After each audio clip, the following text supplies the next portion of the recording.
एक समय की बात है।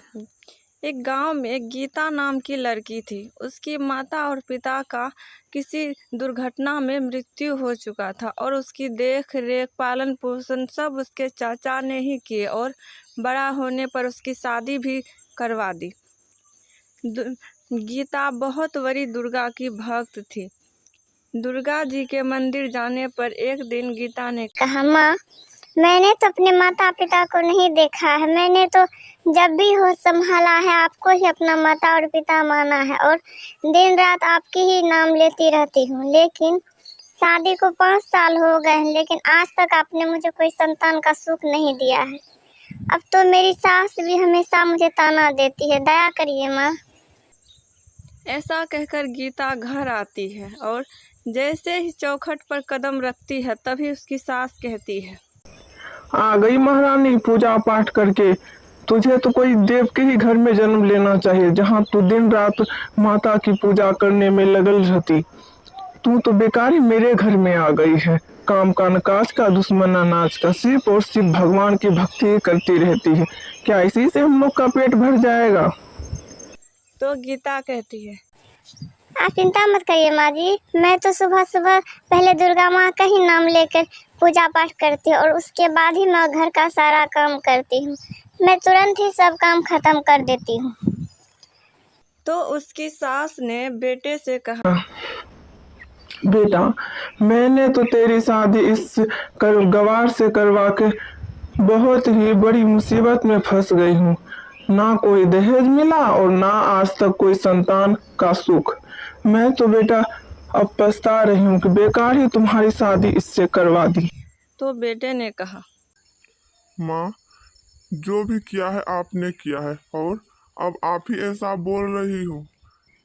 भगवान करेगा तो आपकी मुराद भी जल्द ही पूरी हो जाएगी और गीता को कोई बच्चा भी हो जाएगा। आप चिंता मत करिए।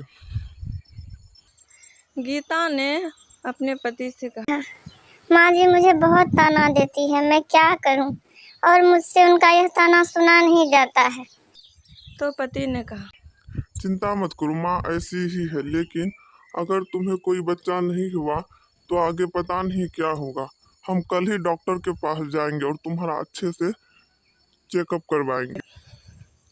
अगले सुबह ही सास और पति और गीता तीनों ही बड़े से अस्पताल में जाते हैं और तभी गीता की सास कहती हैं, डॉक्टर साहब, शादी को 5 साल बीत गए लेकिन आज तक मेरी बहू को एक भी बच्चा नहीं हुआ है। आप ही दया करिए और अच्छे से जांच करके बताइए। तो डॉक्टर ने कहा, ठीक है, मैं अच्छे से जांच पड़ताल करने के बाद आपको सारी बातें बताता हूँ। थोड़ी देर में फिर डॉक्टर ने कहा, मैंने इसकी अच्छे से जांच पड़ताल और चेकअप कर लिए हैं। यह कभी मां नहीं बन सकती। इसमें कोई शारीरिक कमी है। ऐसा सुनते ही जब गीता घर आती है तो सास ने कहा, अब तुझे घर में क्यों लाऊं? तू तो अब कोई बच्चा भी नहीं दे सकती है। जो एक भ्रम था आज तो वो भी टूट गया है। निकल जा मेरे घर से। आज के बाद इस घर में तुम कदम मत रखना। मैं अपने बेटे की शादी जमींदार के बेटी से ही कर दूंगी, क्योंकि वो हमेशा से ही मुझे कह रहे थे। हाँ, थोड़ी पागल है तो क्या हुआ, लेकिन पैसे तो बहुत ही देंगे ना। निकल जाओ मेरे घर से। गीता रोने लगी और वहां से निकल गई। रात में वह कहीं नहीं जाकर वह दुर्गा माँ के मंदिर में ही जाके सो गई। आधी रात होने पर दुर्गा माँ स्वयं प्रकट हुई और बोली, बेटी उठो बेटी, तुम इतनी रात में मंदिर में क्या कर रही हो? तो गीता ने कहा, माँ, मैं बहुत दुखिया हूँ। मेरे पास अब जीने का कोई सहारा नहीं बाकी है। बस अब यही एक माँ का दरबार ही मेरे लिए मेरा घर है। तो दुर्गा माँ ने कहा, बेटी तुम मुझे सारी बात बताओ, क्या हुआ? तो दुर्गा माँ को गीता ने सारी बातें बताई कि कैसे कैसे उसकी सास उस पर अत्याचार करती है। तो माँ ने कहा, तुम चिंता मत करो बेटी, तुम तो भूखी होगी ना, ये लो, यह फल खा लो, तुम्हारा पेट भर जाएगा और तुम्हें अब कोई भी परेशानी भी नहीं होगी। गीता वह फल खा लेती है और अगले ही सुबह सास, पति और वह जमींदार की बेटी को लेकर उसी मंदिर में आते हैं। तो सास कहती है, हे भगवान, सुबह सुबह किस करीमदल्ली का मुंह देख लिया। मैं तो अपनी बेटी की दूसरी शादी करवाने के लिए इस मंदिर में आई थी और यहाँ पर तू ही मिल गई। भगवान जाने आगे क्या होगा। तो गीता ने कहा, माँ ऐसा मत कीजिए, मेरे पति की दूसरी शादी मत करवाइए।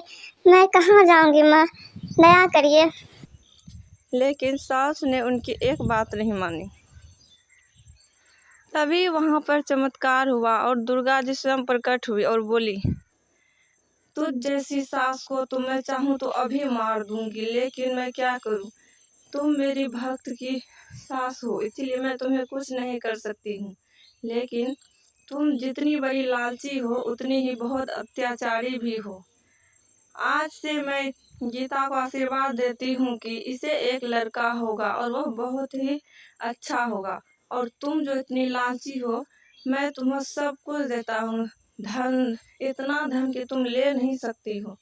तुम अंतिम तक धन की लालच में ही रहोगी, लेकिन तुम्हारा यह लालच कभी खत्म नहीं होगा।